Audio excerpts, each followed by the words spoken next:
Welcome to Sober Sunrise, a podcast bringing you AA speaker meetings with stories of experience, strength, and hope from around the world. We bring you several new speakers weekly, so be sure to subscribe. We hope to always remain an ad-free podcast, so if you'd like to help us remain self-supporting, please visit our website at sober-sunrise.com. Whether you join us in the morning or at night, there's nothing better than a sober sunrise. We hope that you enjoy today's speaker.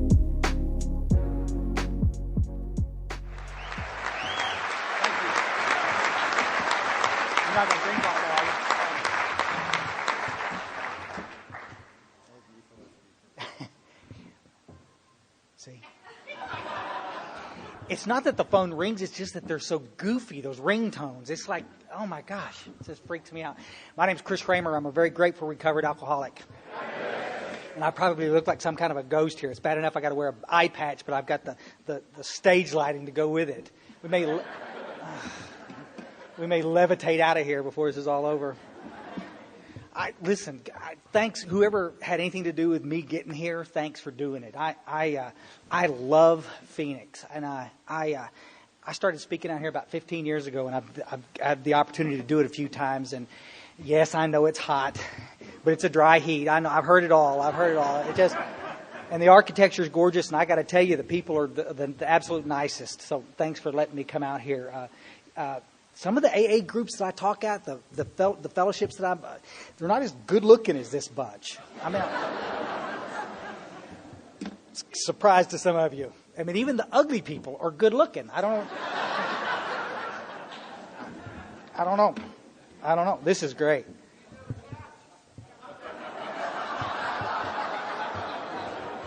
But this podium's a lot like something we would do in Ingram, Texas. What can I say? I'm delighted to be here. Chris and the posse picked me up at the airport and got me here okay, and they're going to take me back in the morning. I wish I could stay all weekend. I've got a job interview tomorrow night. I got to go. I got to tell you real quick, get it out of the way, because some of y'all are asking, but I got canned about 3 weeks ago. I got terminated, and my old sponsor, Mark. Yeah, y'all are laughing. Trust me.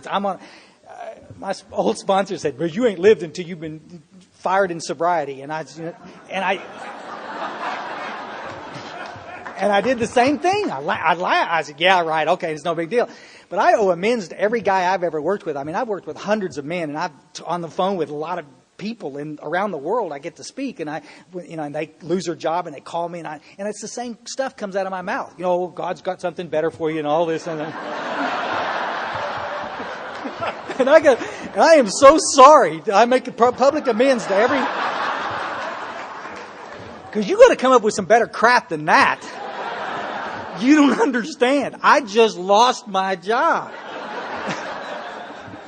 Isn't it like it is? It's always a catastrophe. It's happened to you. Other than that, it's just no big deal. I'm delighted to be here. And let me do my little 10-second disclaimer. I'm going to get seasick before this podium's over. We're going to fix it for you, Sandy, tomorrow night. Those will be nice and steady for you to hold on to. But I'll just sit here and sway back and forth. That's okay. It's a pirate thing. I know. I'll go ahead and say it now before you all start. I know. If I hear one more pirate joke, I don't know. I want the. Pretty good. It's better. Ain't it nice to have a man around the house? I got sober in 1987, folks, after years of messing with this thing, trying to get well. And I'm going to tell you some about that in the hour. But I started traveling around a little bit and speaking from the podium, not necessarily because I was too witty, but, some of the stuff that I talk about,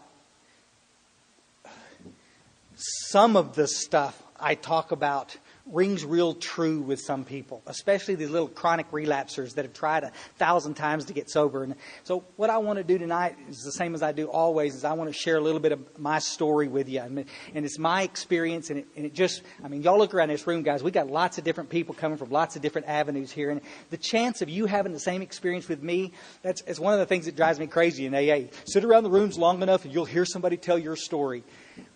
Still waiting. Please, it's my story, and I'm not trying to be controversial. I'm not trying to pick a fight with anybody, and I'm a big book thumper.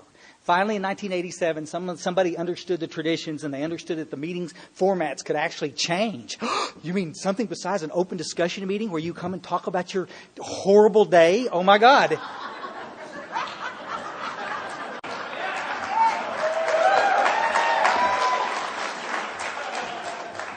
And in 4 days, I'll be in Denmark, and I'll say the same thing, and I'll get the same applause, and we'll go straight back into the meetings and continue to do it. It drives me crazy.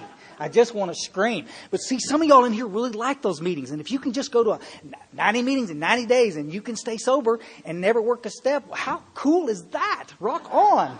I just think that's cool, but it's just not my experience. So I'm going to share a different experience from a little big book thumper perspective. And you're a little meeting maker, kind of a knucklehead, and I hope that...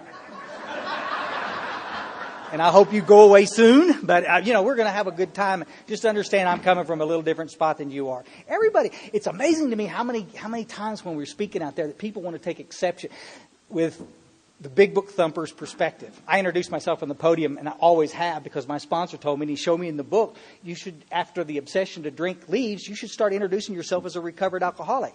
But thanks to treatment centers, we've got all these little recovering alcoholics hanging in there. My question is, when are you going to get well? Because I'm just saying, we could use your help in the trench. We're going to talk some about that. But you don't have to agree with everything I say, and that's just okay. And no, I don't want to talk about it after the meeting. Just go away.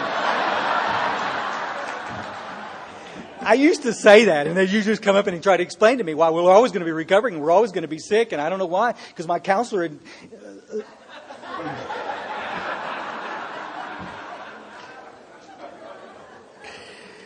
Oh my gosh. I was raised up in Kerrville, Texas, Ingram, Texas, down in the hill country. We're about 60 miles west of San Antonio. A lot of you guys that drove to the international conference drove right through my town, and didn't notice it, did you? It's that impressive. There's just nothing going on there, and except it's all dried up now. I guarantee you, we're in the middle of a butte, but. My father was an alcoholic. He's passed away long. He was the nicest man you'd ever want to come across. He was one of these periodics. He could stay sober for long periods of time, and then something, barometric pressure would change or something, and he'd be off. And wonderful guy. My mom's a professional artist and still around today. And we had a wonderful family, good Baptist upbringing, and no goofy stuff going on. But my twin brother and I got the genetic bullet. You guys can argue this until the cows come home, but this genetic predisposition is pretty. Some of us get it, and some of us don't. And there's some of you in here that believe it's about the bad thing that happened to you. And I'm probably that exacerbated the problem, but it didn't cause you to be an alcoholic. It caused you to be a hard drinker. But an alcoholism is a little illness all on its own, folks. Got people out there wanting to argue whether this is a disease or not. I don't know. Why don't you take it up with the American Medical Association? They seem to be pretty clear that this is a disease. I watch people die of this illness every week. I work in the treatment center field and have for a million years, and up until about 3 or 4 weeks ago.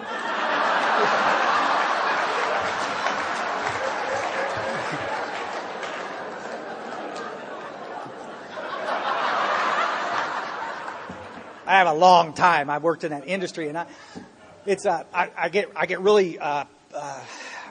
I'm like a mother bear around Alcoholics Anonymous in these hospitals, because I've heard any bad thing that's ever been said about Alcoholics Anonymous. I get to hear in the treatment center. I mean, these guys will come into treatment, they'll be down in the little detox unit, and about the time they start clearing the Ativan, the little eyes will look at they're getting better because they start noticing women, the guys that are in there, They spent the last 3 days in a fetal position crying, begging for help, and now all of a sudden, they got their sunglasses on, everything's cool now, checking the babes out. Ativan's wearing off, and they look up on the wall, and they go, "Oh man, the steps are on the wall. This is an AA place. I thought for this kind of money we'd be doing something different." Yeah, I know. A lot of places out there do. I go pet chickens and whatever. I don't care what you do, but But guys, we've got some experience out there, guys, that the 12 steps work. Alcoholics Anonymous works when you actually do it. They always look up after that and it's, I went to AA. I tried that. It didn't work. No, what you did was go to a bunch of meetings. You see, if you're a real alcoholic, you're not going to stay sober going to a bunch of meetings. If that's all you do and you're the real McCoy, that in itself is so controversial. People ask you to leave the podium. Well, meetings are what keeps us sober. I think last time I looked, it was God that kept me sober. Maybe I'm wrong.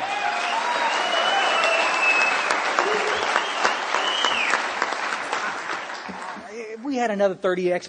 We'd soapbox this because at some point we were a spiritual program of action, and we turned into this self-help program where the meetings were the big focus. And I'm not knocking meetings. I still go to a bunch of meetings a week as I can, but we sure separate a lot of people by making that the focus. Just don't drink, go to meetings, and everything will be okay. My experience is if you just don't drink and you're a real alcoholic and all you do is go to meetings, you're going to gradually go insane. And the pain of staying sober will gradually outweigh the benefits. And one day down the road, with Chris Raymer, it's about 2 weeks. With me, it's about 2 weeks. And I hear this little voice, and about 2 weeks, I'm sober 2 weeks. Oh my God. And I hear this little voice that says, "You could probably have one beer." Because I'm nuts and I'm coming apart and everything you're doing is pissing me off. And I don't know what it's about. You seemed like a good idea a few years ago, but now it's everybody else's fault. And now, y'all understand this? See, guys, I got to say this and get it out of the way. Alcohol is not the problem. For Chris Raymer, it's not. I've been detoxed so many times. I know the protocol. Alcohol's not the problem. Alcoholism's the problem. Y'all with us on that one? You can hear it. Can you hear it, Sandy? It's the same thing. No, it's not. Because if alcohol is a problem and you quit drinking, your life's going to be better. Everything's just happy, joyous, and free. The problem is that more of us end up offing ourselves in sobriety in dry time than we do out there drinking and drugging. It becomes painful. It's progressive in nature, folks. And for some of us, we could put lots of dry time together. Just like talking about my dad could do for long periods of time. Given sufficient reason, some of the women I've seen in this room, I can stay sober. I can stay sober for periods of time. And then this crazy, insane word, I start arguing with myself on the way to work why it's okay for me to eat a handful of pills as long as I don't drink. Everything's okay, Maybe smoke a little pot because I didn't say anything about that. And now we're off to the stupid. I got to have something inside to fix what's wrong with me.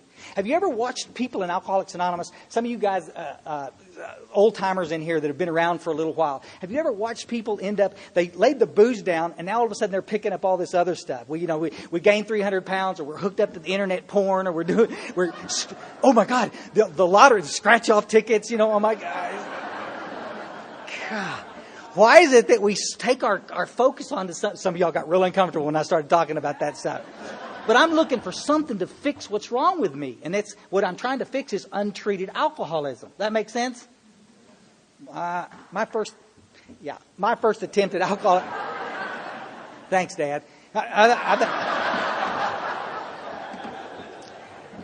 My first attempt in Alcoholics Anonymous was in the early 80s, folks. And that's my shtick. That's my deal is that I spent 7 years in Alcoholics Anonymous and nobody was talking about any of that.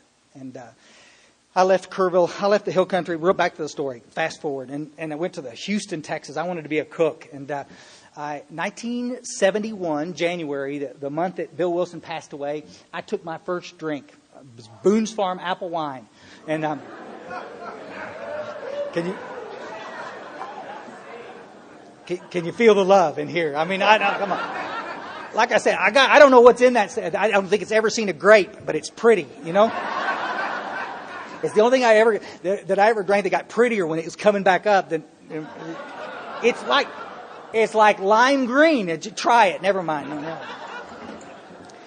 And I'm sitting up next to one of them big old cypress trees, and we drank this Boone's Farm. I've told the story a gazillion times, and I'm with a little buddy of mine, and he looked at me and he drank it and he spit it out. He says, "That's too sweet. I just can't drink it." And he said, "I'm going home." And I said, "Oh, so let me get this straight. You don't want me to save you any of this? You're done with this bottle. Is that correct?" Yes. And I finished it. It was a little bottle. It wasn't one of those big bottles. And I didn't get drunk. I didn't get squashed. I didn't rob liquor stores. I didn't take my clothes off. I didn't do anything that I hear you guys talk about. I got up and walked across this field in this big old full moon up there in the hill country and realized for the first time why my dad drank like my dad drank. He wasn't so far off base. And I was to spend the next 18 years trying to get back to there. Y'all understand? We used to do it in cooking. You'd have a couple of beers. Guys, I don't want to get drunk.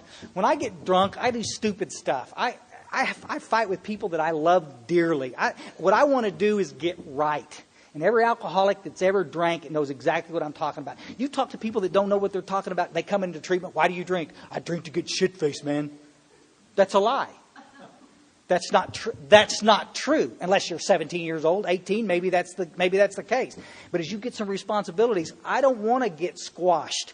I want to get comfortable in my skin, and I can tell you exactly how many drinks I got to get there. You follow? The problem is this phenomenon of craving that Dr. Silkworth in the front of the book does such a masterful job explaining starts to kick in. And now all of a sudden I start missing the target just a bit. And occasionally I will overdrink, and it gets to be pretty nasty. And that's the problem. When we first start drinking, everything's just the coolest. Listen, when alcohol was working for me, I got to tell you, I've said it you couldn't touch me. John Travolta had nothing on me. I'm drinking through the 7. I got me a pair of high heels just like never. Y'all wouldn't understand how cool I was when it was working. And that's the problem. If it was still working, we'd all still be doing what we're doing. But the progression of the stuff is you do it and it's fun and it's okay for a while. As it gets worse, it's still fun, but there's some problems to be dealt with. That's when a lot of people start coming to treatment. You do it long enough, it's hell on earth. You don't want to drink, but you can't not drink. And that's the realization when you're standing in front of the mirror and realize that the deal's up. That you can't not do it. And all the excuses in the world are running thin. That's real alcoholism, folks. That's why we drink our livers up. That's why we drink and lose our babies, our kids. That's why we lose our job. That's why we're not having fun doing that. Let me tell you, this is just a hypothesis of mine, based on a lot of research from a lot of people. But this is what I believe happened. Because the water started to get muddy around the 80s and the 90s.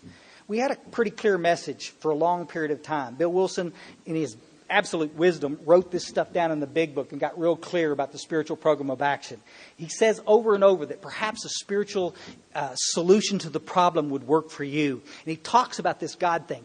He talks unapologetically about this spiritual experience that we're supposed to have. And over the years, what we've done is we've managed to water that all down because we don't want to offend anybody.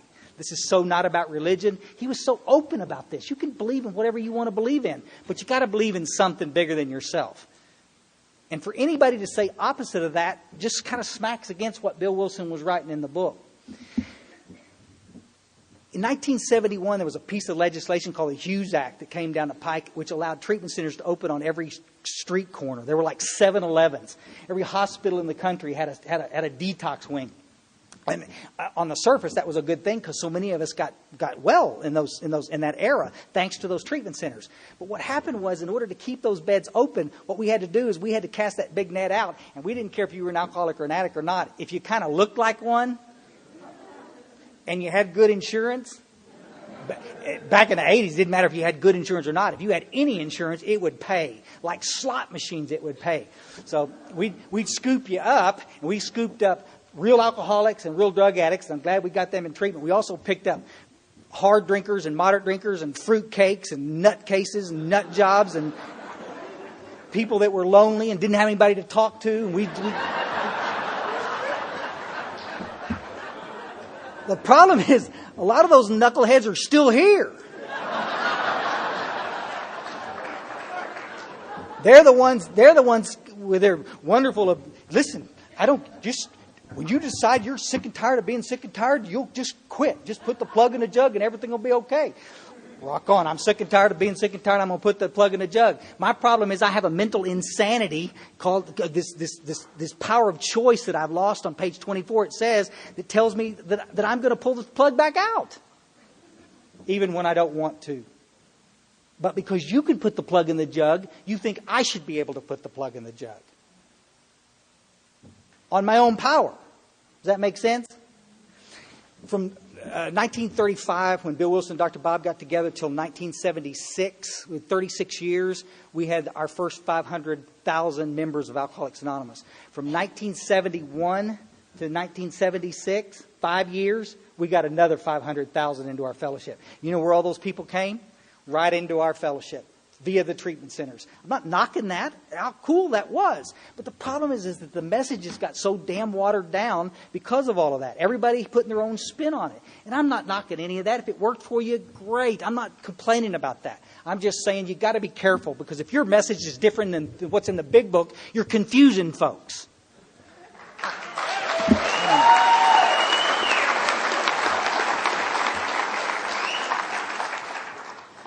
In the early 90s, the last stat I looked at, in the early 90s, we had over 40% of all the hospital beds in the United States were psychiatric or alcohol and drug-related beds. Can y'all imagine that? I mean, there's just not that many drunks in the United States. They're just not. And that's just where the problem, I believe, lied. I was in Houston in an apprenticeship program and doing real well, and this old boy came up, one of the executive chefs I worked for, and he said, "Chris, we've got a food and beverage director's job opening up, and you're showing some great talent here, but we're a little concerned about your drinking." And he said, "Well, we all drink in the kitchen." He said, "Yeah, but you take it a step further." There's not a bunch of drama with my drinking, folks. Y'all understand it? It's just perfectly normal to come at the end of the shift and I'll be passed out in the walk-in quietly. Sitting on a case of lettuce, minding my own business. Y'all, okay. He said, "Chris, if you can stop," and this is one of my first indicators that there was a problem, because all I had to do to get this food and beverage director's job was to not drink, or at minimum reel it in some, and I couldn't pull it off. And I started seeing counselors and therapists at that point, and started going to treatment, and I spent 10 years in therapy, and I'm grateful for every bit of it. If there's any therapists in here, you got a special crown in heaven for putting up with our crap. I got to tell you, because I never gave them much of a straight shot. But one of the cool things about seeing some of these therapists back in those days of the 80s and 90s was that you get lots of medication around that. And if I can't drink, I'm a real fan of medication. And I'm taking 7 pills a day. From all doctor-prescribed medications. And I'm not up here to knock any of that. I'm just saying,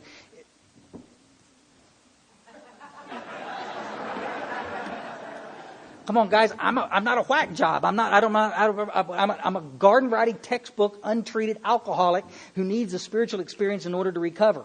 What I ended up doing was getting way overly medicated. I mean, like, guys, in my last days of drinking, I would pee green. I mean, it was just like I would glow in the dark. I'm taking so many meds. A lot of these pills that you guys, some of you, I did the test study on. So, oh my gosh. And I started moving around a bunch. I did a bunch of geographicals. I finally got married. A counselor told me, he said, "Chris, you need to set some roots down. You get married, you'd stay sober."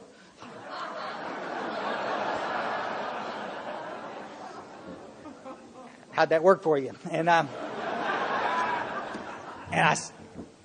finally found a girl that believed that. You know, I mean, she was a helper. She was a nice lady, and she married me, and it was terrible what I did to this woman. I was just never there, and we moved up to North Texas to be closer to my family. I moved her away from her family so I could be close to my family, because I'm the one that's having trouble staying sober, and we need all the support around me we can possibly get. But my twin brother, of course, was my best drinking buddy. Anyway, he got sober a few months after I did, thank God. But I was up in North Texas, and I got a job at a country club, and everything's going to be okay. And guys, I don't know. Y'all remember the progression of this illness, how it gradually got bad? And then, like, at a certain point, it was like those Roadrunner cartoons, where the little guy drops off the cliff. At the bottom, that was like my drinking. It's like, it was okay for a while. I was holding it together pretty good, and then it got really, really bad. I used to drink a case of beer and go to work.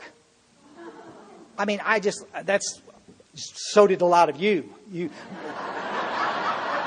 Come on, guys. I drive better when I'm drunk. I know. And there was a point, we could hold mass quantities of alcohol. But what happens is end-stage alcoholism, some of y'all can relate to this, is that you can't metabolize the stuff like you used to. So less and less will get you more and more in trouble, if y'all know what I mean. Now I've got two drinks in me, and I'm slurring my words. And that's where a lot of people end up saying, I think I need AA, because I don't know why I can't drink like I used to be able to. You with us? Guys, it's end-stage alcoholism. You're dying. Your body's shutting down. Pay attention.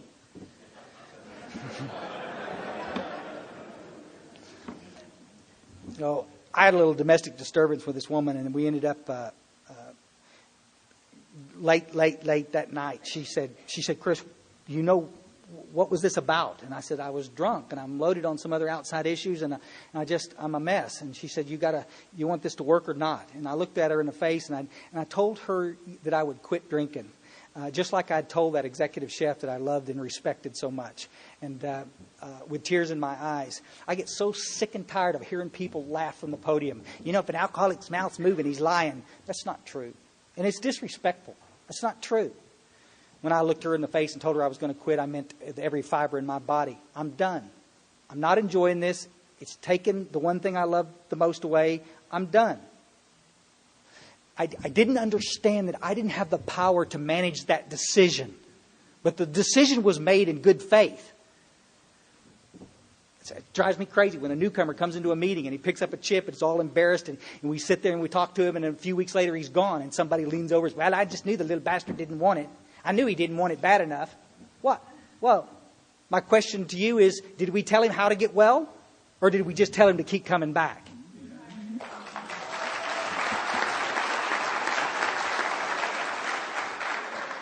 I went to an AA meeting that night, and the next day I went to my first AA meeting, the early 80s, and walked up these old steps in this old building downtown Denton, and this old geezer sitting in an easy chair. One of those, what do they call those, lounger things, when you lay back, and had one light hanging down in the middle of this room. And I mean, y'all seen that scene in Psycho?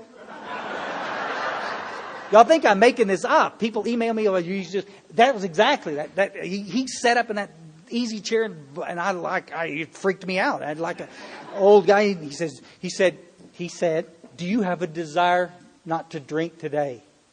I hope to kiss a pig. Absolutely. I got a half-finished quart in the truck. Does that count? I mean, but I want to stop. That's what he asked me. What he was doing is qualifying me for membership in Alcoholics Anonymous, which he should have done. But in the next 7 years, nobody qualified me with the illness of alcoholism. Period. Nobody ever found out if I was the real deal or not. As long as I had a desire not to drink today, I could come in the rooms. I'm not saying that we're making a wrong choice by doing that. I'm saying that's all he did for me. Make sense? I'm sitting in the room, of course, and I didn't stay sober. I went home that night and I said, boy, it was fascinating in that meeting. Fascinating. You would not believe some of the crazy people we have living in this town with us right now. And I'm so glad that most of those people are sober today, because, I mean, they're scary, because I got to hear all about how many people you chopped up and how many, oh my God, it was just an amazing thing. And I opened a beer in the refrigerator. She said, what are you doing? I said, well, after that, I mean, I need at least a beer, I stayed sober a couple of weeks, and I came home after work one day, and I drank a couple of beers on the way home, and she smelled it and packed her stuff and left. And I would spend the next 5 years drinking, blaming her. Unbelievable. I went to work for my twin brother up in North Texas, and he owned a book bindery, and I couldn't work in the field anymore. I couldn't cook anymore. I couldn't stand that long. My hands are shaking too bad to hold a knife. And Myers used to laugh. He'd get on the intercom and said, "Cancel Chris's surgeries for the day," because I'd be back there shaking so bad. It's just funny boy, our families, And 1987, it's on a cold Thursday night. I'll never forget it. And I went home about 3 o'clock, stopped and bought a 12-pack of beer and went into my little apartment, picked up the stack of return checks. I get my mail once a month just to make sure I get it, because it's depressing. And I've got some hot checks in there. Back in the day where they put checks in individual envelopes so you could sit there and open individual. It's like Christmas, You can open. You got 6 hot checks. You'd have 6 envelopes in there. Remember those days? I don't know if they still do it, but oh my God! And I sat there on the floor and I opened those checks up, and here I am, 35 years old, and I've bankrupted another checking account, and I'm going to have to go to my sister-in-law. And come on, guys. My drinking and drugging career, I'm what they call how do I put it? I'm a functioning alcoholic. You'll follow? I'm not losing jobs because I'm drinking. I'm quitting a gazillion jobs because I'm drinking. I would be at a penthouse 1 month, and 2 months later, I'm in a garage apartment in the Heights in Houston eating out of dumpsters. Not for a long period of time. Food's not bad. If you don't mind fighting a cat for it, it's not bad. I don't. Patty's my wife. She asked me, "Why do you hate cats so much?"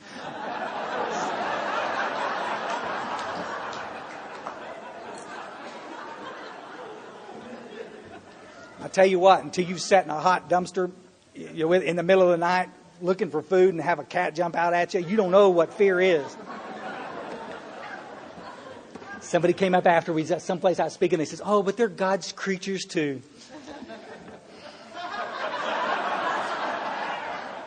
I've never gotten that well, guys. I don't know what to tell you. I'm sitting on the floorboard, the floor of my little apartment, and I can't do this, and I'm humiliated, and I'm taking all these medications, and I don't have money to pay for them, and I was just done. I don't know. Some of y'all have gotten to that spot. I'm done.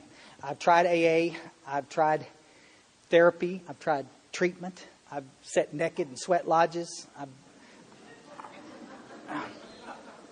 I even did colonics one time. Come on, guys. No, you got to want to get sober bad to do that. I mean, I got to tell you this. I never stayed sober one day, but my complexion was something else. I got to tell you. Really pinked up nice. I got up from the floor and went to the medicine cabinet and took a couple bottles of pills and tried to commit suicide. Absolutely nothing romantic about it. I was just done. It wasn't that I wasn't hurting that night any more than I was hurting any other night that I was so banged up. I just got tired of letting people down. I've let myself down a million times, but I can't tell you I'm going to stay sober and watch your face again when I relapse. This is why I keep doing these from the podium, even though some of you get grindy with me, is that I know the answer. I know the solution. I've been in Alcoholics Anonymous for 7 years. Y'all find this incredulous, I know, because you may come from a group where they talk solution. But I'm in a group where there's not a big book in the place. And the only thing that you know about the steps is what you can read up on the wall. And nobody talks about them. They talk about their day. They tell war stories. I mean, that's what we do with a newcomer. Whoa, Chris is coming back. Let's tell us how he got here. And then I get to hear all of your damn war stories. How many DWIs you've got. The stuff that you should have been telling me in a 12-step call, now you're telling me as a general fodder in an AA meeting. I'm just saying.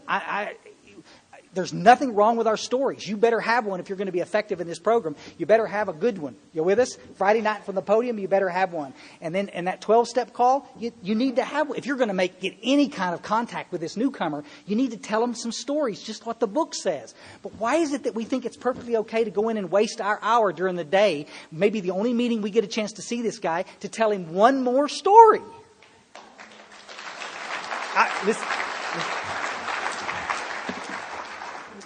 Stick with me until I get to the end of this, because I want you to understand what I'm saying. I ain't knocking the story. You're sitting at the picnic table and y'all want to visit a little bit? Let's do that. It's like my same problem with the problem-solving meeting. Why do we go to AA to fix every problem in the world? In Texas, and I don't know about you guys, but in Texas, you come into my meeting and start talking about crack cocaine, somebody will stop you in a heartbeat. Excuse me? This is AA. We're here to talk about the problems with alcohol. Oh, yes, and I'm not knocking that. We're here to talk about alcohol. I don't have a problem with that. Oh, I'm glad we got that little drug addict out of here. By God, now we can get back to some important stuff. Well, I got a letter from my grandkids the other day, and well, this is... No.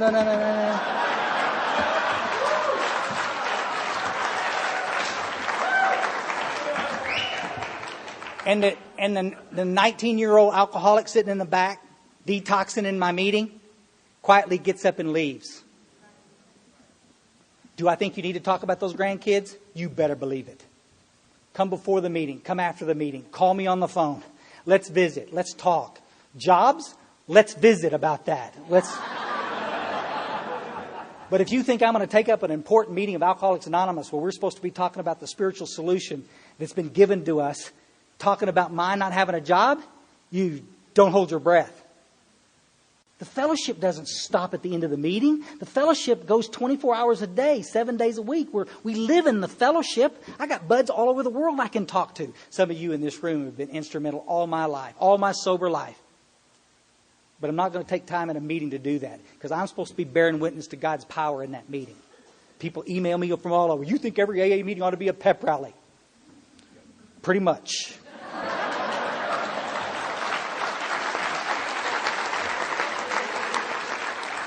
Oh, man.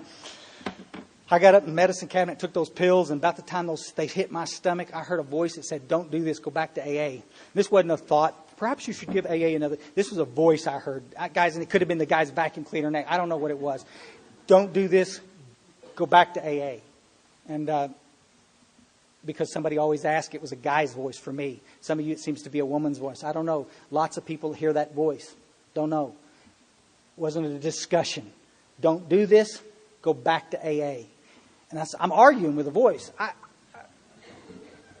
I'm kicking the ferret cage to see if it's the ferrets. I've done AA, just like so many people. I'm 90 meetings in 9. I'm a meeting-making fool. And I'm 7 years and still don't have a 30-day chip. Went to work the next day, made myself sick. The next morning I heard the voice one last time, and I went to work. And that night at 6 o'clock I went back to an AA meeting. I'd never been to this meeting before. I'd been to the front of it. A guy 12-stepped me 3 years before. I'd come out of my first blackout. And he said, Chris, let's go to this meeting. It's a big book meeting. And I said, what's that? And he said, well, you study the literature. And I remembered it. And I was running late, and it was between me and the house. I'm detoxing. And I said, I'm going to go to this meeting, and then I'm going to go home and chill for the weekend. It was Friday the 13th, 1987. And I walked in the back door of this meeting. I believe it was part of my first piece of my spiritual experience. I got out of that truck and walked into a meeting I didn't want to walk into. Didn't know anybody. Some of y'all know me as shy as I am, and I just didn't. No, from the podium, I'm not shy. If you ever talk to me on one-on-one, you better bring a conversation with you, because it's not going to be two-sided. Isn't that right? I'm horrible. I'm inept at conversation. But I walked into the room, and this is back in the day. Some of you new guys remember back in what used to be you could smoke in every meeting. They didn't have non-smoking meetings. I mean, goofy people went to non-smoking meetings. We could go. We walked into this meeting. This is why, because they all had 6 or 7 cigarettes out of there. Everybody that smoked had 6. Well, walked around, looked like porcupines. It was just on fire porcupine. Remember the day ashtrays were always full. And I walked in. Of course, I got a dip in my mouth so big I can't talk anyway. But I'm not a smoker like you people are.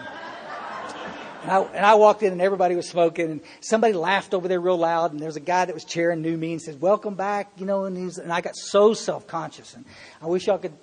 I mean, I always look a little shady with a patch, but back in the day, I had about 30 pounds. It was all right here. I got kidney damage and liver damage. I got big, long hair down to here because it's cool.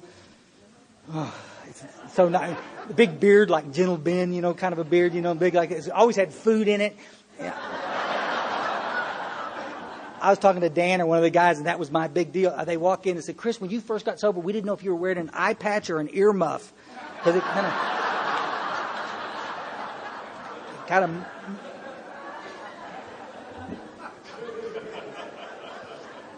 It's a wonder I ever got laid. I just got to tell you, I'll be the first to tell you from the podium. I mean, I was so self-conscious anyway. And I had a little Fruit of the Loom. Y'all remember the Fruit of the Loom's T-shirts with a little pocket on them? You know, you could put your smokes in and wash them about 1,000 times, and the little pocket gradually moved to the front right here. So you look like a little kangaroo, you know, with a little pocket right in the center.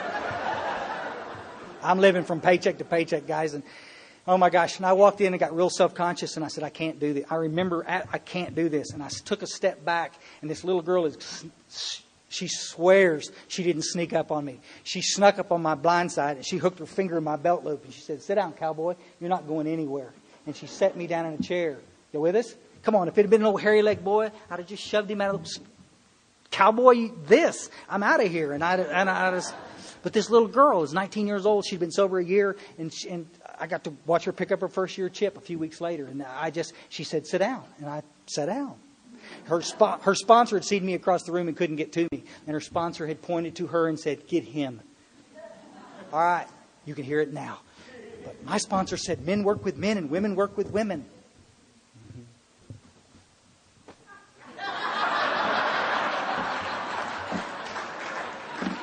She didn't sit down and 12-step me, guys. She just was a tool, an instrument to get me to stay. If this little girl had been off in some little young adult meeting talking about young adult things, I'd have been young adult dead. That's just the way it was. I was walking out the door. I'm not knocking. I'm just saying. Thank God she was in those rooms. You can grind your teeth about it all you want to. But my life was saved by a little 19-year-old girl that knew her job in Alcoholics Anonymous. And she sat down and got a roll of paper towels and a cup of coffee, and I spilled it, and she cleaned it up, and I spilled it again, and she cleaned. Bless her heart. And they were all laughing, not with me, at me, because I'm detoxing hard. Let me cut to the chase. Chairperson comes up and says, "Oh gosh, we've got Chris back in here. He's been around the fellowship. Guys, let's do this.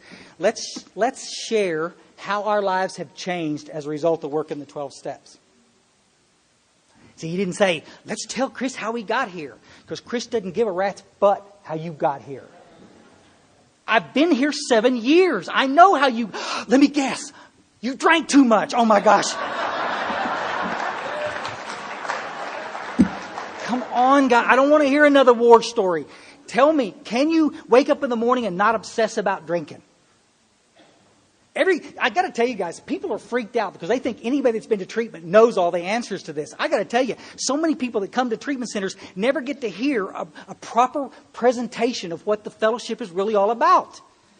They get to hear a version of it. They all went around the table and they talked about miracles that were happening in their life. And they talked about getting their credit cards back and buying new cars and going back to school. And there's a lady at the end sketching, and she was a sculptor. And I've always been fascinated with art. And she was down there and she said, "This is what I'm doing in sobriety. I'm finally getting to do the things that I've always wanted to go do." Wow. Not one person complained about their kids or the weed eater that wouldn't start. Not one person told me about a DWI. They talked about the miracles that happened as a result of doing the work. And the people that hadn't done the steps, shut up.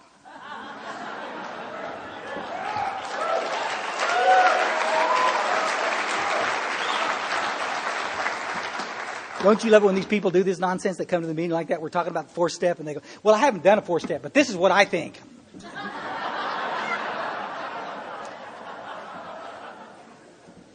Don't do that. Don't do that. It ain't that important. They went around the room, and I guarantee I was sitting on the edge of my seat. And after the meeting, I picked up a chip, and it was an old geezer. Guys, I got to tell you, he's the nicest guy. What a wonderful man he was. He's passed away.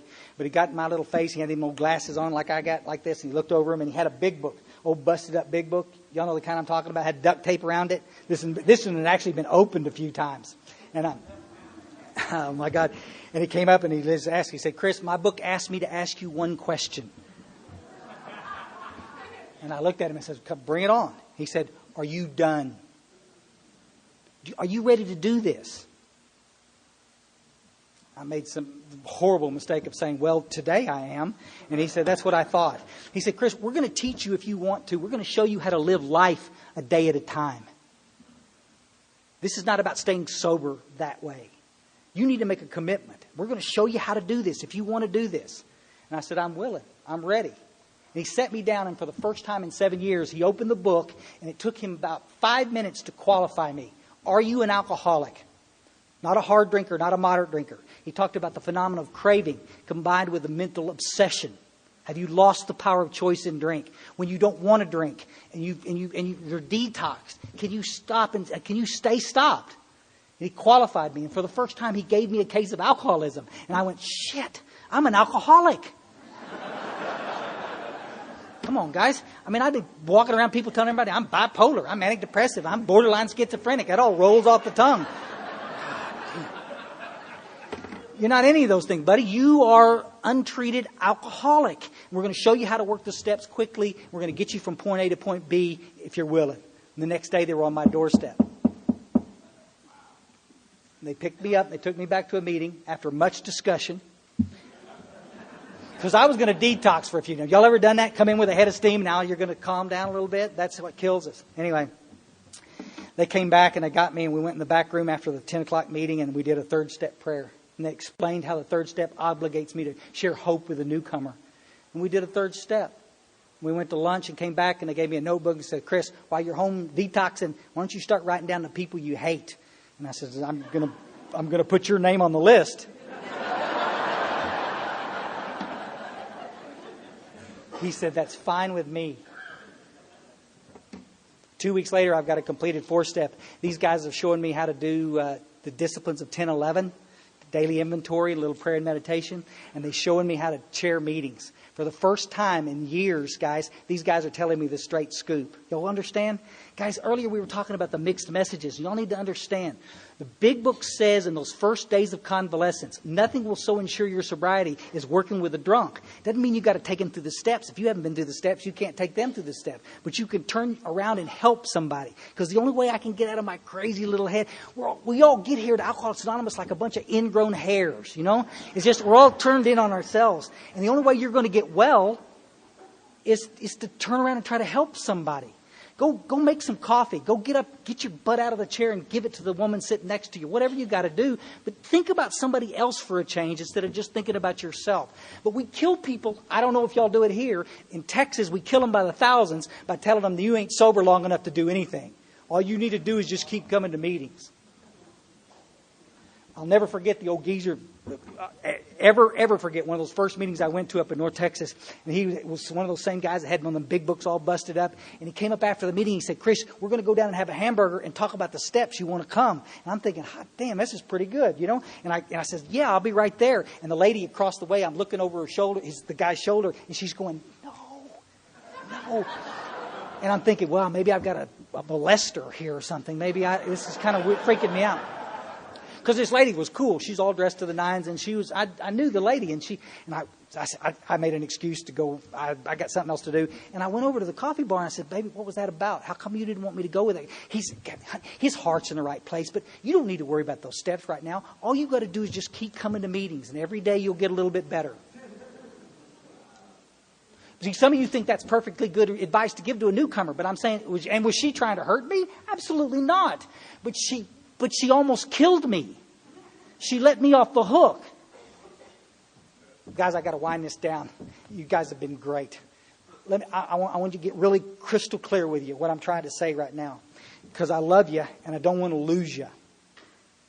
See, if you dodged the bullet and got to Alcoholics Anonymous, we need you to stay. We don't need you to keep going back out and coming back and going back out and coming back. Because what I get to see in the treatment center industry is a whole lot of people that were sober for a long period of time, and now they're not sober anymore.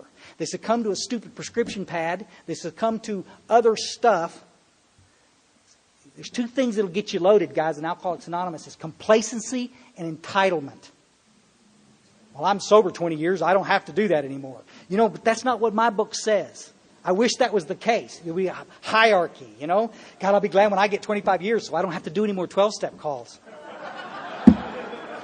But you see, what we're starting to see in the treatment centers now are the people that got sober with us back in the 70s and 80s and 90s that have relapsed now. And now they're coming back. And I'm going to tell you the sad part is most of those people are not making it back in the rooms because the illness has progressed so far. I'm not willing to take a chance with anybody. You sit on your butt and you think you've got this thing made. Every single guy that comes back in with more than 10 years of sobriety, I've asked him the same question. Buddy, how many guys were you sponsoring? I've yet to hear one of them say anything but zero. See, I can't live off a spiritual experience I had 23 years ago, folks. I got to have a current spiritual experience. I don't know what's coming down the pike. Who knows, you might get fired someday. And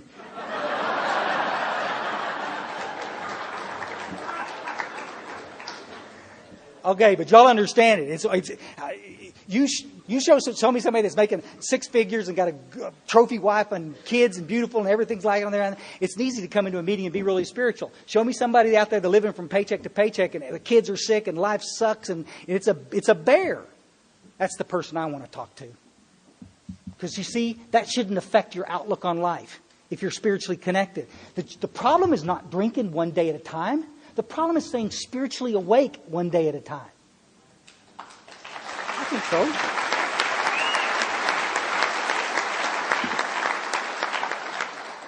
Five minutes and I'm out. I had because I can see you twisting. You need to pee.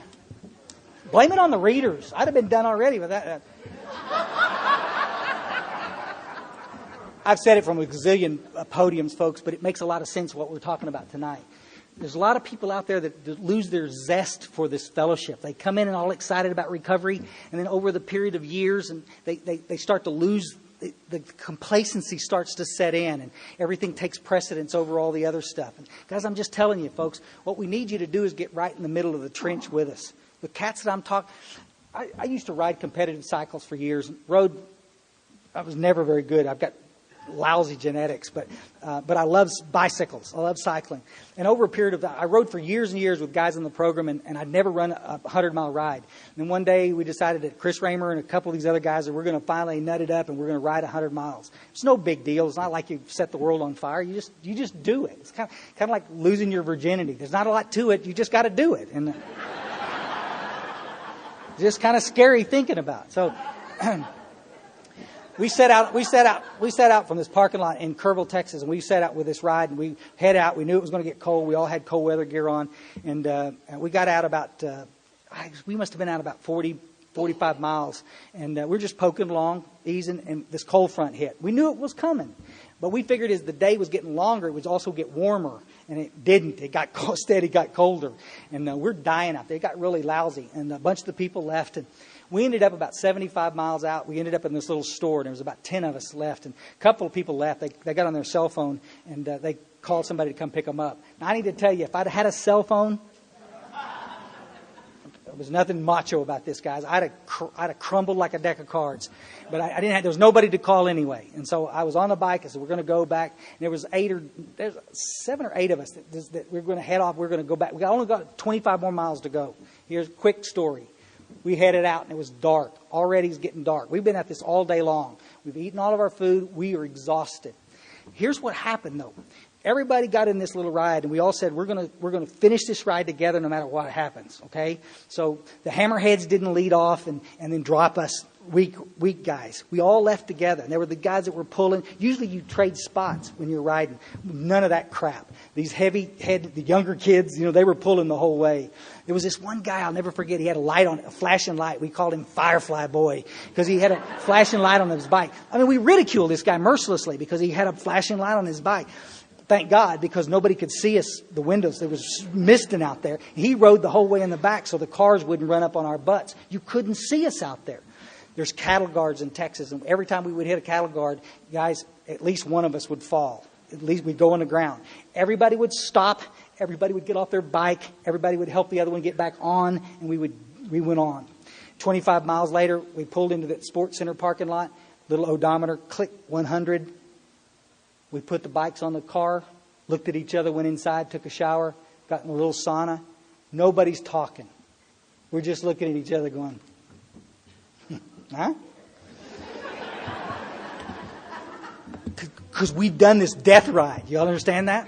So, I ended up, because of my travel, I couldn't train anymore, sold all my bike stuff, and then years later, about the time I pushing 200 pounds, I said, I got to get back on a bike. And I got back on a bicycle, and I went back out to the same bunch of guys, and sure enough, I pulled up, and all of these guys that were on that ride, there was 4 of them that were on that ride when I was riding. They looked over and said, God damn, that's Chris Raymer. Look. And they all came up and says, you remember that ride? Nobody's saying anything. And we're going, yeah? And the new guys are coming up and says, what ride are y'all talking about?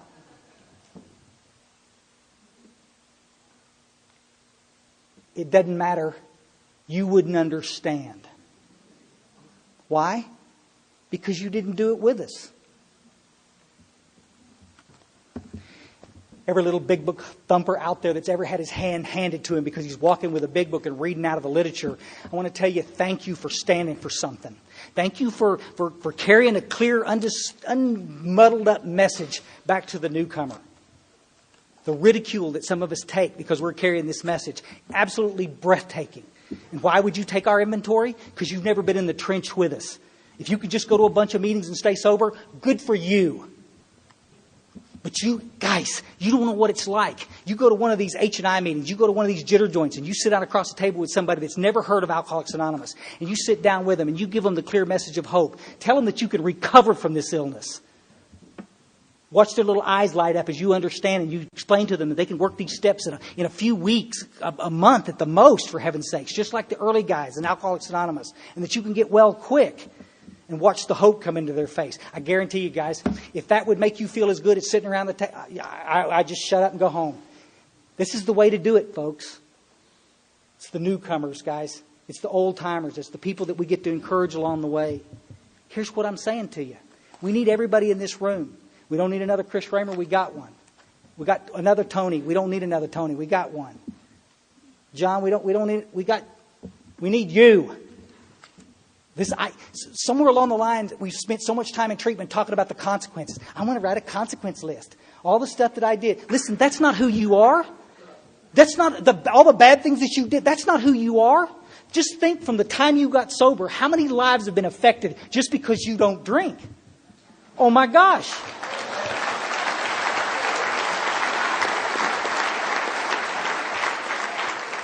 Buddies, that's what you need to be doing. 2 weeks after starting to work with guys on me, holding me accountable, I'm sitting on the tailgate of my truck and I realize that the desire to drink has left. I've had a spiritual experience. The obsession's gone away. Guys, it never has returned in 23 years.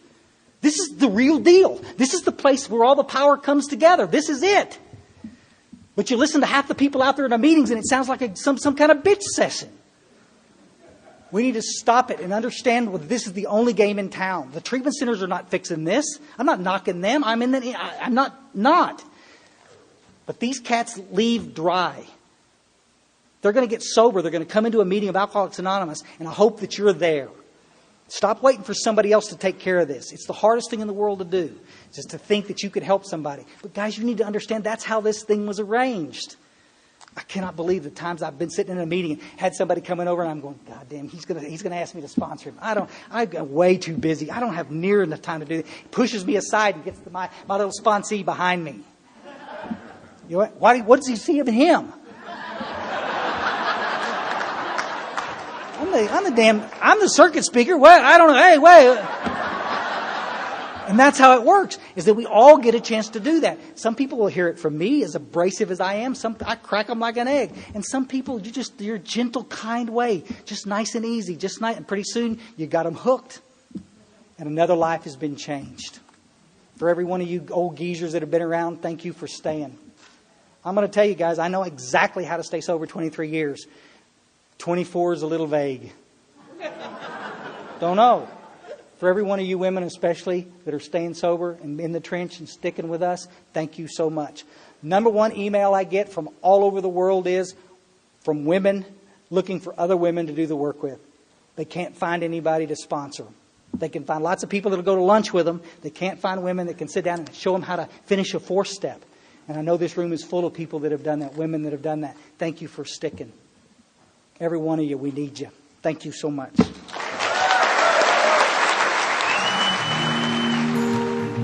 Thank you for listening to Sober Sunrise. If you enjoyed today's episode, please give it a thumbs up as it will help share the message. Until next time, have a great day.